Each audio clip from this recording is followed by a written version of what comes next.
Hello there guys and welcome, it is Niran here, and today it is time for me to bring yet another episode of our FIFA 17 career mode here with Hull City. This is episode number 9 and we are tearing through this series, through this season already. We're almost into the January transfer window, only one episode away now. This will be the final episode before we start making some more transfers, hopefully, if we don't run out of money. But today we've got another 3 games for you. You'll see what those games are in a little bit, but I do believe they're all in the EPL, because obviously last episode we went out of the EFL Cup at the hands of Ipswich Town.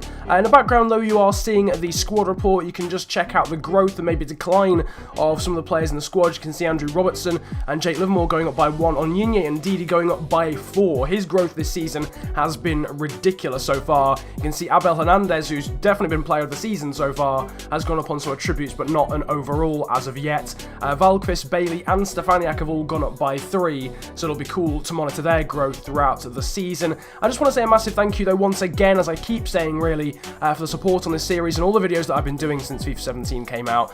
Hit 19,000 subscribers about 5 days ago, I think, so the charge towards 20k is very much on.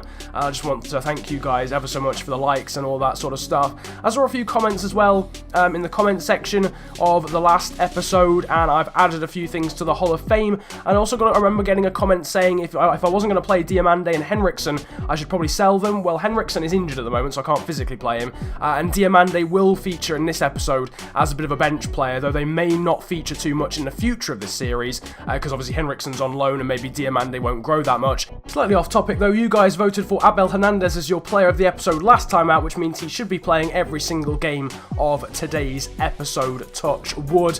And I mentioned a moment ago, or a few minutes ago, or a minute and a half ago, it doesn't really matter really, we're getting into the transfer window soon. You can see some of the players that I've transfer listed in the background.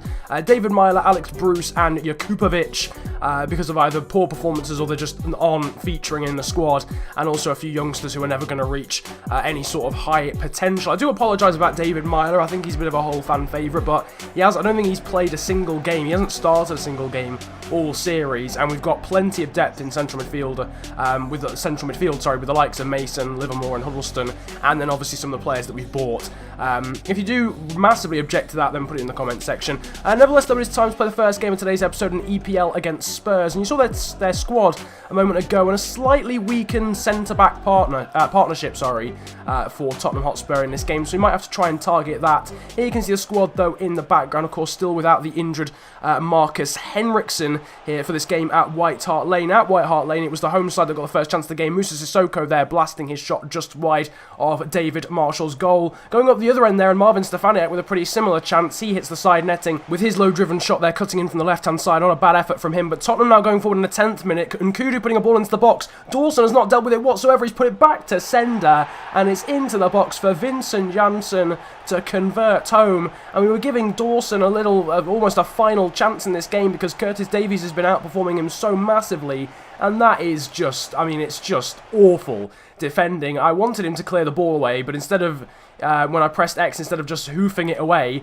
he decided he was going to slide tackle the ball straight back to George Kevin Nkudu, and that led to the goal. So Tottenham now leading 1-0. Towards the end of the first half, we're getting a few chances here. First of all with Bailey, although he didn't really have the composure to finish, and then Ndidi with the shot that was blocked in the end. Into the 43rd minute there, Ryan Mason trying to get forward, and he's actually been taken down, and he has stayed down there with a shoulder injury. I think he actually landed on Marvin Stefaniak's leg, and I think that bent his shoulder funnily or something, so he's not going to be able to carry on. So that's another injury in central midfield, and it's Ryan Mason having to come off there for Jake Livermore. Into the second half though, we're going forward now, and Didi in the box. He seems to be everywhere at the moment, but what a save that is by Pau Lopez in the Tottenham net. We're starting to put a bit of pressure on actually. Tottenham not really coming out in the second half like they did in the first half. Bailey with a chance, it's hit the post and it's converted by that man again, Onyinye and Didi, and he has got his goal in this game. Finally, he's had a few chances in the 54th minute.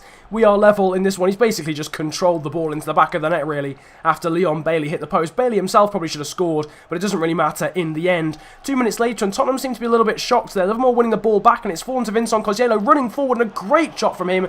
Good low save, though, from Pau Lopez again. Vincent Cosiello is really starting to become the main player in this team in terms of performances. And now look at this, Moses Odebajo going forward, cutting it back for Cosiello, and a wonderful block there to deny the sweaty square from the Tottenham defender. That was some wonderful play again by Cosiello to make that happen. Corner coming into the box from Cosiello, and you can see there's a man down again, actually, and it is Abel Hernandez who's gone down. So an injury there, and into our own half, Dawson has lunged in on Vincent Janssen, and the referee is looking like he could be about to produce a red card, and indeed he does. It's the first red card of the series for one of our players, and Michael Dawson, to compound his misery in this series so far, since he went down to 76 overall, he's been utterly horrendous. I did feel as if he probably could have got the ball there. Janssen just going in with that final tiny touch to get it away from him. It's a bit of a shame, unfortunately. We had to change the formation, and Didi ended up coming off for Curtis Davies, and we're now down to 10 men, but we've still got 4 defenders at the back. You can see Abel Hernandez is still suffering with that injury, but he goes for the shot there right at the end anyway,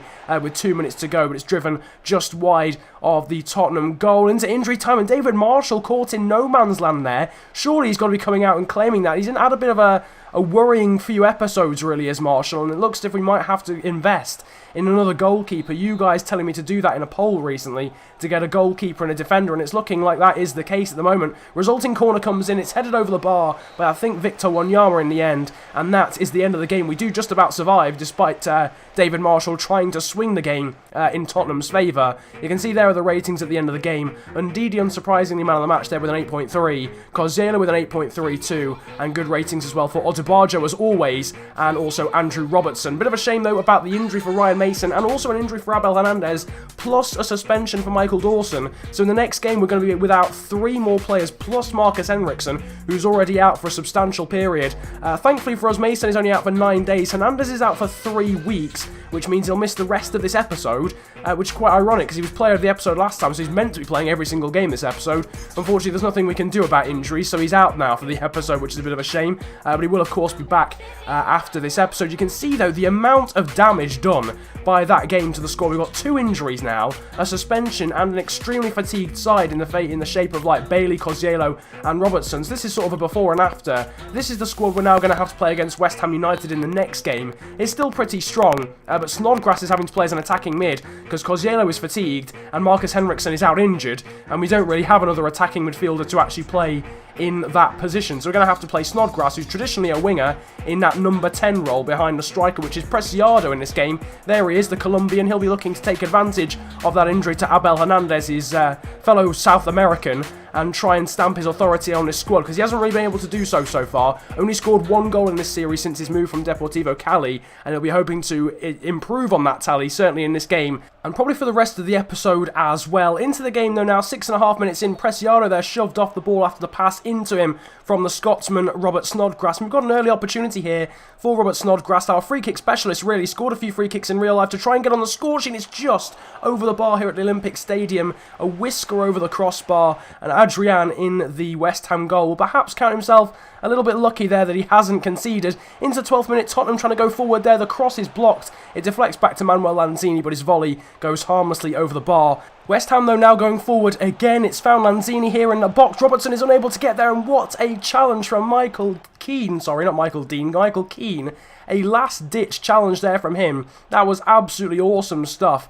Just about gets there. Really, really good challenge, life-saving challenge, because West Ham probably would have scored. It's been a pretty quiet game though overall. You saw Snodgrass go down injured there as well a moment ago. He did manage to get up thankfully, otherwise we'll be massively lacking on players. We've won a free kick though there in the 64th minute. We're making a change now. Adama Diamande is coming on, I do believe, for Stefaniak in this one. You can see that we're now going to set up the free kick that we've just won. Leon Bailey stood over it, it's knocked to him, and we have scored, and it's a simple free kick in the end, and it is 1-0 to us in this game, and a wonderful backflip celebration from the Jamaican winger Leon Bailey, who's finally back on the score sheet in this series. And it's very simple. West Ham were just caught napping, completely fell asleep. Adrian can't get there. It's a great finish, and all that finishing training is finally coming into play for Leon Bailey. Just a few minutes later, and Adama Diamande has turned his man beautifully. He's now sprinting down the right-hand side. He's got decent pace here as the Norwegian striker, but he's playing out on the wing for now. He's gone past Winston Reid. He's now into the area. He sees his man in the centre, and it's Preciado who makes it 2-0, and his 2 quick-fire goals in this game to put West Ham completely out of it. And what an assist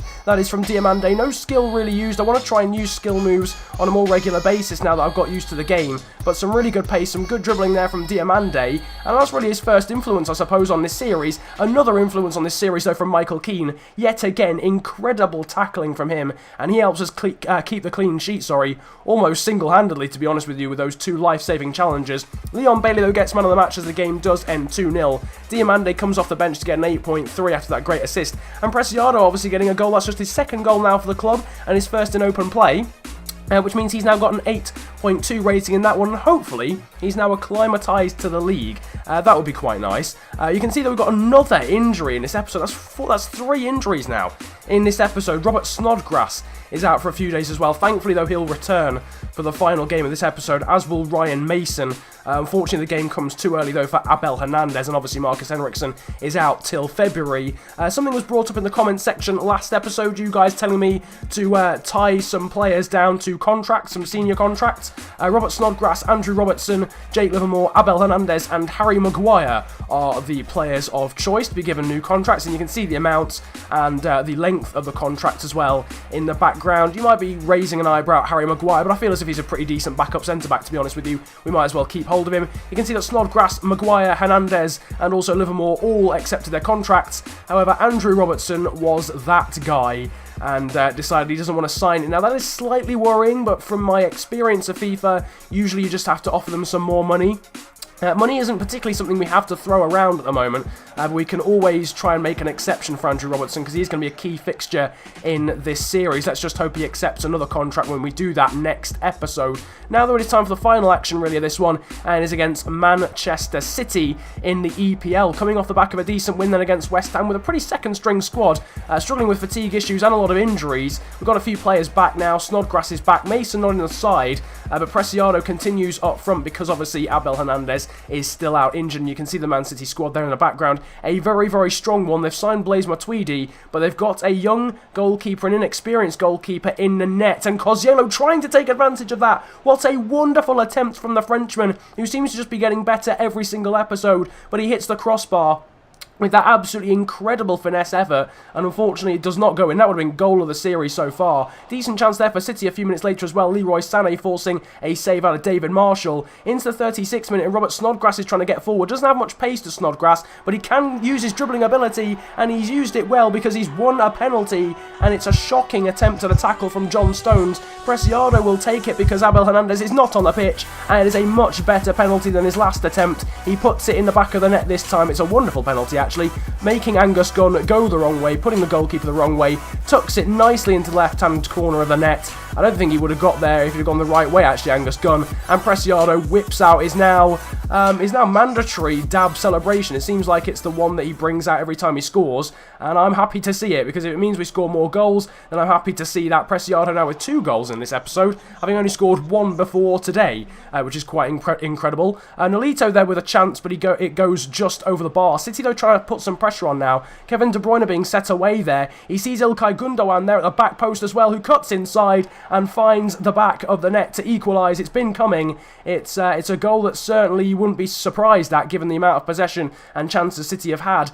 in this second half. And Ilkay Gundogan, the ex-Borussia Dortmund midfielder, is there to put the ball in the back of the net. We've got to try and respond, though, because now into the final 5 minutes, we've got a sniff of a win here, because J-Lo sees Preciado making a run. It's Preciado, and Preciado is there to score again. He's got his brace, and he is there to win the game for us, and suddenly he's gone from 0 to hero. He's basically contributed nothing, really, to this series so far after signing for £1 million plus Mbakani at the start of the series, and he has now won the game for us against Manchester City. Wonderful little finish as well, and set up by Vincent Cosiello. Interestingly enough, that puts Vincent Cosiello top of the assist list now in the Hall of Fame.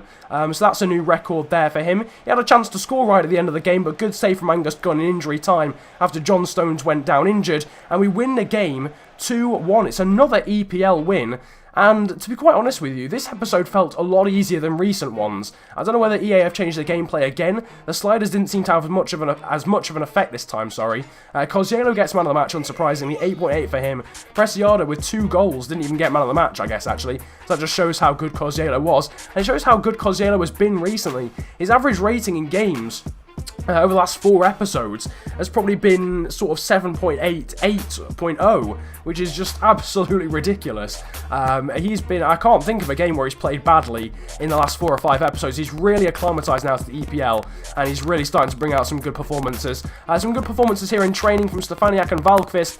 They're growing a little bit. Stefaniak on his finishing, and Valkvist obviously on his defensive attributes, hoping to get those guys into the starting 11 soon. Valkvist is now on level terms with Odubajo in terms of rating, so hopefully we'll see a lot more of the Swede pretty soon in this series. And you can see the results in this episode so far have left us top of the table, which is quite incredible. It won't last, let's be honest. We're not going to win the league in our first season with Hull.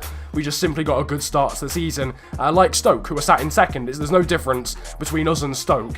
It's just that the big teams seem to have not really turned up, hence why none of them are in the top 4. And we've got Leicester there. I suppose they're technically reigning champions. Crystal Palace as well, doing very well. Everton up in the top 6. It just seems to be the case with this save for some reason. At this point in time, the big teams just aren't really turning up, and hence teams like Stoke, teams like us, teams like Crystal Palace are taking advantage of it. And you never know, we might end up with a very strange top 4 at the end of the season. You can see here the Hall of Fame. We've got some new additions as well. Biggest win and best win streak have been added thanks to you guys' comments. Our biggest win so far in this series, would you believe, is against Chelsea, a 4-1 win back in October, and our best win streak was 3 wins in a row. That was between September and October, and that actually included that 4-1 win against Chelsea as well. As I mentioned earlier, Vincent Cosiello has gone above Ryan Mason in terms of assists in this one, and also David Marshall is now the man with the most appearances in this series with 25. He's now gone above Abel Hernandez, who of course is still the top goal scorer with 18